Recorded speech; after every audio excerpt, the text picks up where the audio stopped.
En este video, dentro de la serie de videos de El Código, vamos a ver algo de estructura de código, información útil eh, para, para programar dentro de lo que es poblaciones, la parte de mantenimiento de datos. El visor, la parte de back office, es lo que se accede desde la aplicación en la ruta _users, es lo que aparece en la ruta de ingresar, registrarse, que aparece en la página institucional, y nos presenta la lista de cartografías a la que tenemos acceso para modificar. Esto, digamos, es como una primera página, tal como lo vamos a ver, una primera vista. Y casi todo lo que sucede dentro de este módulo de back office es dentro de esta segunda vista, que es, digamos, lo que estábamos viendo recién era el listado, el listado de mis cartografías. Volver así. El listado de mis cartografías. Y cambia casi toda la vista cuando entro a alguna cartografía en particular. Y ahí entonces empiezo a moverme por los diferentes paneles que tienen, empezando por el nombre de la cartografía, que puedo, si quiero, editarla, a la atribución de autoría, un resumen de texto, fuentes secundarias que puedo llegar a agregarle. Si usé, digamos, qué sé yo, datos del censo 2010, declaro ahí que usé datos del censo 2010, que la aplicación ya me los ofrece con una descripción bastante enriquecida. Archivos adjuntos, PDFs que puedan ser parte de la cartografía. Y los datasets, que es donde está propiamente la información que se va a mostrar, que se va a descargar desde los links de download, y sobre la que voy a generar mis indicadores, ¿sí? Mis indicadores es, como habíamos dicho antes, una elección de columnas sobre las cuales yo quiero que se muestre en el mapa mi información. Entonces, para cada indicador yo puedo decir cuál es la variable que quiero que muestre, y con qué colores, y con qué puntos de corte, si tiene puntos de corte. ¿No? Entonces, este es el lugar donde yo administro para la cartografía pueblos originarios, qué información tiene, dentro de la información que tiene en términos de datos, de cada dataset, qué indicadores tienen. Y a su vez, globalmente para toda la cartografía, defino los metadatos, que es esto que estaba al inicio, los permisos, es decir, qué usuarios pueden venir y hacer esto mismo que estoy haciendo yo, si les doy permiso de administradores o de editores, o simplemente si pueden entrar y ver esto mismo, para evaluar qué es lo que estoy haciendo. Puedo elegir la visibilidad. Si en el momento que yo hago publicar cambios arriba digo que esto puede ser privado, solamente lo van a poder ver usuarios que están en esa lista de permisos que acabo de agregar. Y si lo comparto por un enlace, cuando lo publique, la aplicación me va a generar una ruta un poco más larga, a partir de la cual yo puedo compartirlo sin que otras personas puedan entrar o adivinar esa ruta, digamos. Bien, entonces estas son, y lo último que tengo de abajo es cómo quiero que se inicie la cartografía si alguien la visita por la ruta que es propia de la cartografía, si quiero que aparezca en una cierta zona, si quiero, bueno, cómo quiero que aparezca ni bien abro el mapa al haberlo compartido con alguien. Más allá de este paneo general de qué es lo que hace, lo que nos interesa en este video es sobre todo meternos en la parte del código, cómo el código responde y resuelve toda esta parte. Doy por hecho que ya han visto el video sobre el visor del mapa, de manera que más o menos algunas cosas de cómo es el código voy a dar por hecho que ya las comentamos ahí. Vamos a ver entonces, desde la parte de el JavaScript cliente de la visualización, tengo en src una carpeta back office, y en esa carpeta back office una estructura parecida a la que habíamos visto en el frontend, muy parecida, que tiene componentes por un lado, clases, y un app-bue y un main que inician toda la cáscara del asunto, digamos, toda como contenedores, digamos, de todos los demás componentes y del resto de la funcionalidad. Lo que estábamos viendo recién es la vista para un work, esto que se arma en la ruta cuando cuando el usuario ya eligió una cartografía, en este caso la 83, y se está moviendo a las diferentes vistas, ¿sí? Acá tengo un uso más convencional, digamos, que en el visor del ruteo de Vue, y entonces voy a tener acá declaradas para cada una de las rutas. Esto no pasa en el visor porque el visor se mantiene siempre en el mapa. Entonces hay actualizaciones para poder reponer la ruta y rearmar toda la interfaz a partir de la ruta. Acá todo eso es más simple, las rutas son más bien estáticas, si bien hay una cuestión de que aparece el ID work en el medio de la ruta. Las rutas son más bien estáticas y las opciones de menú son esas, digamos, y no necesitamos guardar parámetros más que esto y el número de dataset cuando se elige un dataset. Por lo cual estamos acá apoyados en el ruteo de Vue para abrir diferentes vistas, en este caso, ¿sí? Vistas de los datos, sin recargar la página. Acá no estamos recargando la página. Estas vistas aparecen en esta carpeta Views, donde van a ver que tenemos agrupados. Si por ejemplo yo me estoy moviendo acá dentro de esta parte de metadatos, voy a tener en metadata todos los componentes que resuelven tanto pop-ups como paneles o controles de visualización. Si ahí estoy en metadata, attachments son los adjuntos, y cuando abro esto que se abre un pop-up, tengo attachment pop-up, ¿sí? Toda esta parte de back office, si bien es mucha funcionalidad, en cierto modo es más convencional, o por lo menos para quien haya hecho algún sistema de administración de datos, bueno, uno se encuentra acá con algo bastante más convencional que el visor, que en cierto modo es más un tipo de aplicación específica y diferente a una aplicación administrativa. Acá estamos en una aplicación administrativa de datos con un menú a la izquierda, con listados en el centro, y desde el punto de vista del código tenemos lo mismo, tenemos componentes como attachment que se corresponde con el listado, que va a tener una serie de acciones asociadas, típicamente poder borrar, poder cambiar el orden.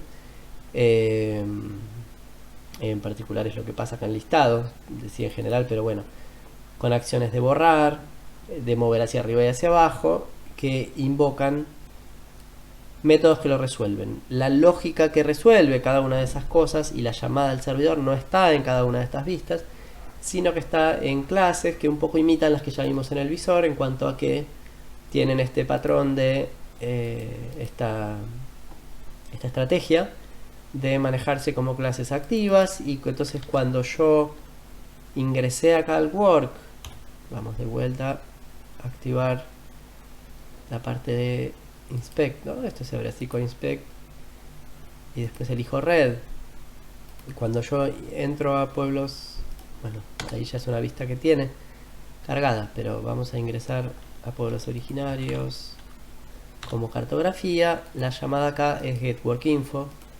Me refiero a la llamada que me trae desde el servidor todo lo necesario para poder construir esta vista, es decir, una vista donde acá yo ya estoy viendo los datasets, y que cuando yo abro acá no hay una llamada al servidor cada vez que hago clic.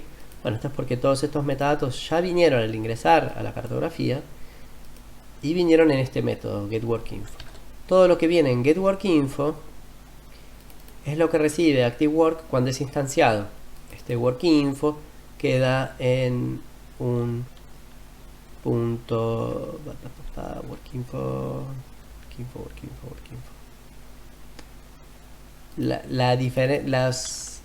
Acá estamos. Queda en un properties, ¿sí? Entonces tenemos que this.properties me va a mantener todo lo que vino de work, ¿sí? Todo lo que está colgando acá adentro de work.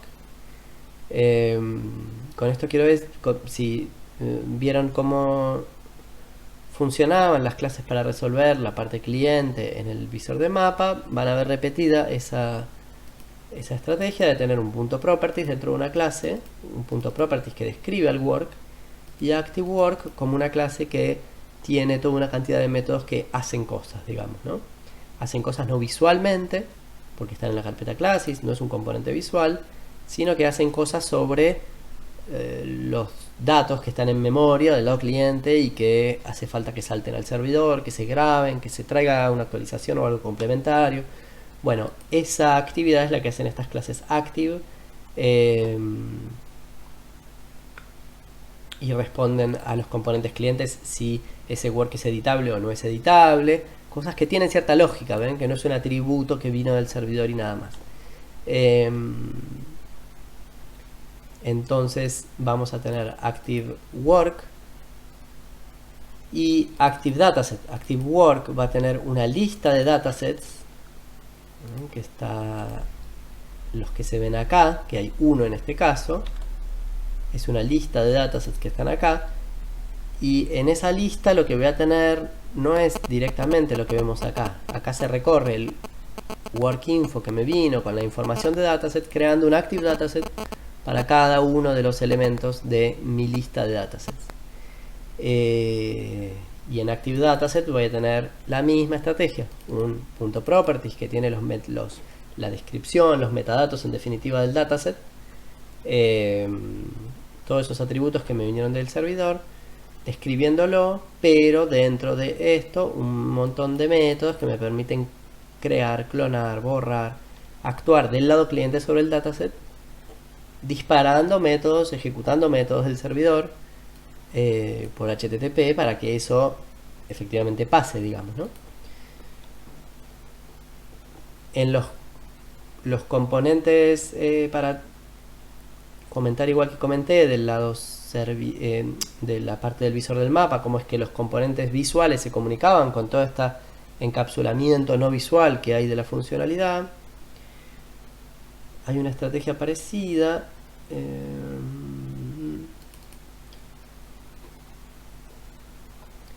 en cuanto a que hay colgado de window un objeto que acá se llama context, no está segmap porque no hay mapa, pero hay un objeto que se llama context y que tiene current work. Current work es siempre que yo estoy acá me refiero a en la vista de la obra Pueblos Originarios, tengo la garantía de que current work va a tener al active work que representa a esta cartografía. Entonces, para cortar la ruta uso estas propiedades calculadas de Vue. Con cortar la ruta me refiero que después dentro del componente yo puedo hacer this.work. Y lo que precise hacer. Y this.work, en definitiva voy a estar tocando con work, con esa instancia de work, al active work que el manejador de las rutas me puso cuando yo seleccioné esa ruta y lo instanció y le puso los datos de workinfo, ¿sí? Entonces de esa manera me voy a manejar para poder modificar y hacer cosas desde los componentes visuales. Misma estrategia cuando yo voy dentro de todas estas funciones que se pueden hacer sobre un dataset, todos estos componentes a lo que van a estar refiriendo es a un active dataset, ¿no? La misma estrategia, pero bueno, como trabajan sobre dataset, por ejemplo este renombre el dataset, va a necesitar poder decir, bueno, cuál es el dataset seleccionado, que es el que tiene ID 200 en definitiva en la base de datos, si queremos hacer todo el seguimiento hasta la base de datos. Y entonces cuando lo renombre va a ser active dataset. Bueno, y actualizar sus propiedades. Este panel, por ejemplo, si hiciéramos el camino de buscarlo, sabemos que va a estar en views, que va a estar en dataset dentro de views y que seguramente va a ser el panel de dataset. ¿Sí? Acá ya estamos empezando a ver las mismas cosas que acá. Duplicar dataset, eliminar dataset es en el panel de dataset, duplicar dataset, eliminar dataset, ¿sí? Y dentro de eso tenemos el control de edición de texto que puede permitirle editar o no. Es muy importante del lado cliente y servidor. El backoffice tiene que respetar los permisos que el usuario tiene, no solo de entrar o no entrar, sino también de entrar en modo solo lectura. Entonces vamos a ver que todos los controles tienen una propiedad de si son editables o no, y el work es acá el que está respondiendo si él puede ser editado o no puede ser editado. Pero acá, porque el permiso de edición no es a nivel dataset, sino a nivel work. Pero acá lo que estamos llegando entonces es a cómo se edita esto. Bueno, esto se edita, para ver un caso de ejemplo, diciendo que ese control modela a dataset.properties.caption y que cuando se hace update se llama update del componente local. Entonces veamos qué son dataset y qué es update. Dataset es una propiedad calculada que en definitiva es un atajo de esta ruta, window.context.currentDataset, que siempre puedo dar por hecho que va a estar ahí disponible. Y update en los métodos es this.dataset.update. This.dataset ya vimos que era, es active dataset. Entonces this.dataset.update va a ser update en este método, que es hacer un post con this.properties. ¿Okay? No está haciendo una llamada solo para cambiar la descripción, sino que envía el objeto properties que tiene localmente.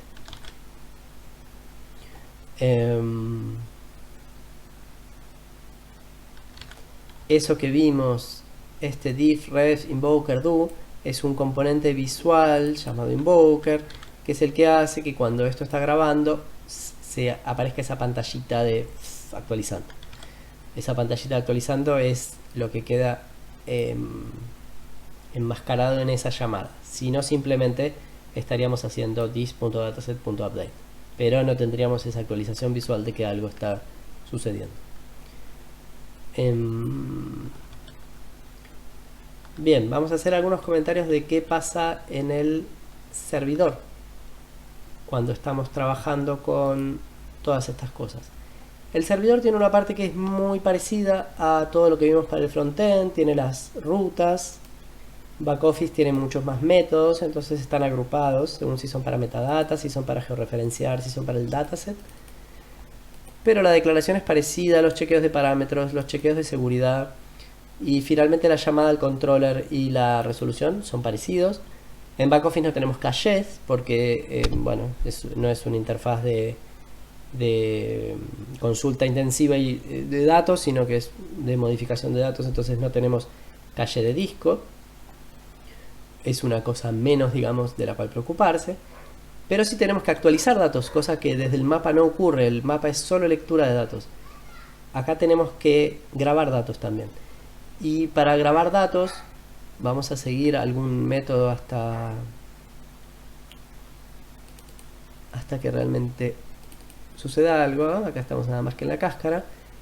Por ejemplo, dataset services. Vamos a ir a services source, services backoffice. Sí, services backoffice. Y acá estamos en dataset. Entonces vamos a ir a dataset service. Y estábamos queriendo encontrar el método create. Y entonces vamos a create y lo que vamos a encontrar acá, lo que nos vamos a preguntar acá es, bueno, ¿cómo es que graba?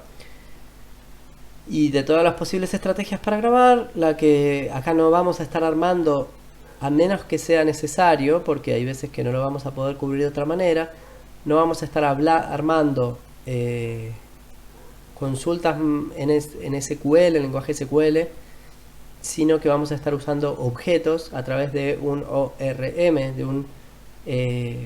una librería de persistencia de objetos, ¿sí? Los ORM sirven para que yo tenga un objeto en memoria y habiendo definido cómo ese objeto se corresponde con atributos en una base de datos, poder llamar a un método que simplemente lo grabe y lo mismo que simplemente lo lea cuando me haga falta y simplemente lo actualizo. Eso me ahorra generar la consulta del objeto plano y después el update del objeto plano y el insert del objeto plano. Se ocupa solo el ORM, incluso graba las jerarquías hacia abajo si hay varios niveles, que el objeto tiene una propiedad que es otro objeto y que tiene otro objeto, se ocupa de grabar todo eso. Acá estamos usando el ORM que se llama Doctrine. Doctrine es el ORM de Symfony. Es uno de los ORMs más usados en PHP. Entonces vamos a ver acá que hay una carpeta entities, o que está acá refiriendo a que va para crear un dataset. El código es creo el dataset con new entities draft dataset, la clase dataset que ahora vamos a ver. Llamo a los setters que tiene, a los métodos para setearle valores, los valores iniciales que quiero que tenga, y después llamo a app-orm save dataset y se graba, ¿sí? En principio genera código bastante simple. El costo, en algún lado hay un costo, y el principal costo, perdón, en un primer paso trae el work, para setear el work como objeto y no como ID, que es como lo conoce inicialmente. Hace app-orm find, le pasa el tipo de clase que quiere que le traiga, que es un work, el ID, y ya con eso tiene el objeto work del que podría mirarle sus propiedades y demás cosas. Iba a decir que esto genera un código muy prolijo, y el costo principal lo tenemos en mantener estas clases cuando hay cambios en la estructura de datos, ¿sí? Si yo voy a mirar, que es este entities draft work, que lo tengo acá, entities back office, me voy a encontrar que para cada clase, mejor dicho, para cada tabla de la base de datos, tengo una clase generada donde tengo los atributos que Doctrine espera. Acá dice Doctrine. Que Doctrine espera, entonces acá le estoy indicando el nombre de la tabla, el nombre de los campos.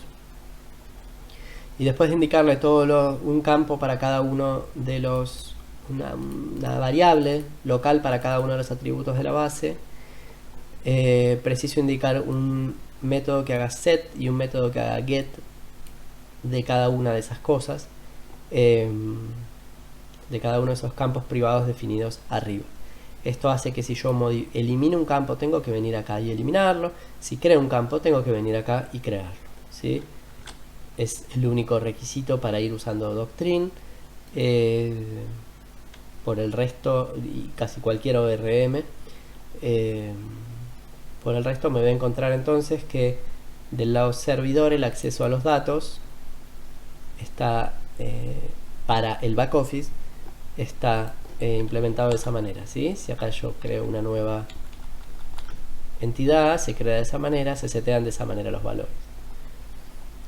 Esto me permite que también esas entidades que yo leo de esa forma, tal como están implementadas en poblaciones, se serializan hacia el cliente. El cliente, digamos, ahí está saltando a JSON, está saltando ya a JavaScript.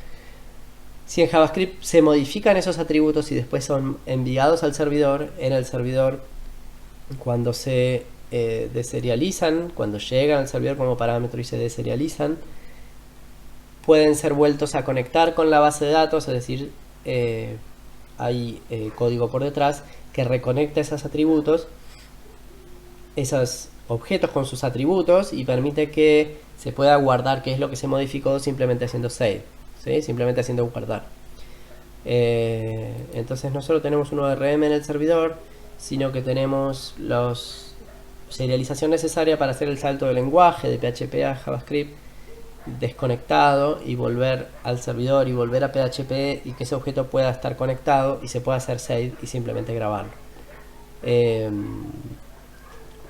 Parte de eso, parte, digamos, de los efectos de eso, es lo que van a encontrar en algunos métodos cuando están ruteados, que eventualmente, estoy viendo si encuentro alguno de ejemplo, cuando deserializan el parámetro que viene del cliente, lo deserializan indicando que necesitan